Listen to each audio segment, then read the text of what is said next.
16º domingo do tempo comum do Evangelho de Jesus Cristo, segundo Mateus, capítulo 13, versículos de 24 a 43.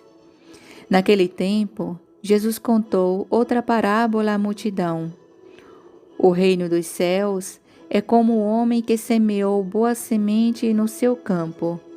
Enquanto todos dormiam, veio seu inimigo, semeou joio no meio do trigo e foi embora. Quando o trigo cresceu e as espigas começaram a se formar, apareceu também o joio. Os empregados foram procurar o dono e lhe disseram: Senhor, não semeaste boa semente no teu campo? De onde veio então o joio? O dono respondeu: Foi algum inimigo que fez isso. Os empregados lhe perguntaram: Queres que vamos arrancar o joio? O dono respondeu: Não. Pode acontecer que arrancando o joio, arranqueis também o trigo. Deixai crescer um e outro até a colheita. E no tempo da colheita, tirei aos que cortam o trigo. Arrancai primeiro o joio e amarrai-o em feixes para ser queimado. Recolhei, porém, o trigo no meu celeiro. Meus irmãos e minhas irmãs, Jesus continua seu ensinamento sobre o reino de Deus por meio de parábolas. O texto de hoje nos põe diante de 3 delas: o trigo e o joio, a semente de mostarda e o fermento. A primeira, Jesus dá uma explicação aos discípulos, como aconteceu com a parábola da semente do domingo passado. Essa parábola pode nos surpreender quando pensamos o reino de Deus como algo fora da realidade, situado através das nossas expectativas humanas. A parábola mostra que a comunidade não é formada por anjos, mas é uma mistura de pessoas mais ou menos santas e pecadoras. Queres que vamos arrancar o joio? Os servos perguntam ao mestre.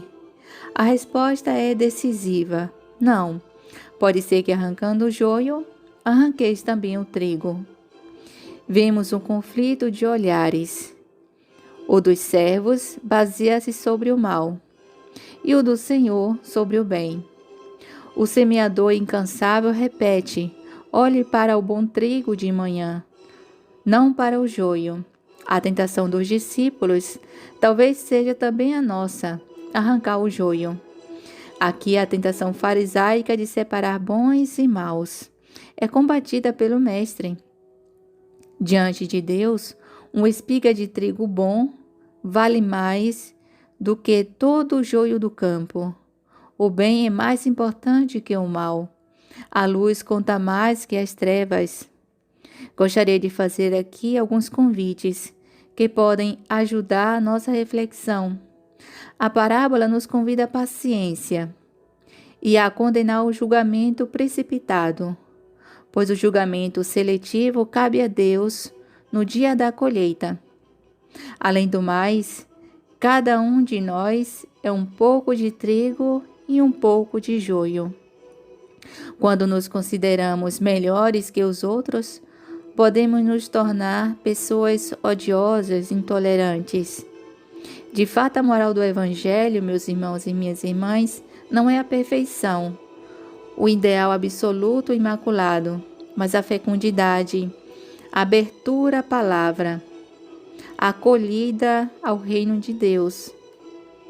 A parábola nos convida a nos libertar dos testes da inconsciência negativa, de elaborar a longa lista de sombras e fragilidades, que sempre é a mesma. Nossa consciência clara, sincera, iluminada pelo Espírito Santo, deve antes de tudo descobrir o que é vital, o que é bonito dentro de nós. A mão de Deus semeada em nós, no nosso jardim interior.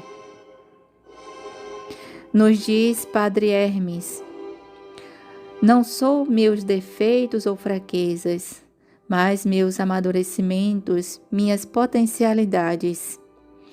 Eu não sou criado à imagem do inimigo ou da noite, mas à imagem do Criador do dia. Último convite, meus irmãos e minhas irmãs, é de não nos preocuparmos em primeiro lugar com as ervas daninhas ou os defeitos, mas em potencializar todas as forças de bondade, de generosidade, de acolhida, tudo o que Deus plantou dentro de nós, e veremos a escuridão desaparecer. Cuidemos da nossa semente, cuidemos do nosso coração. Cuide de você mesmo e do outro, a minha vida, e todo o seu ser florescerá na luz do Senhor, na luz do Cristo ressuscitado. Louvado seja nosso Senhor Jesus Cristo, para sempre seja louvado. Tenhamos uma boa semana. Deixe-os no coração adorável de Jesus.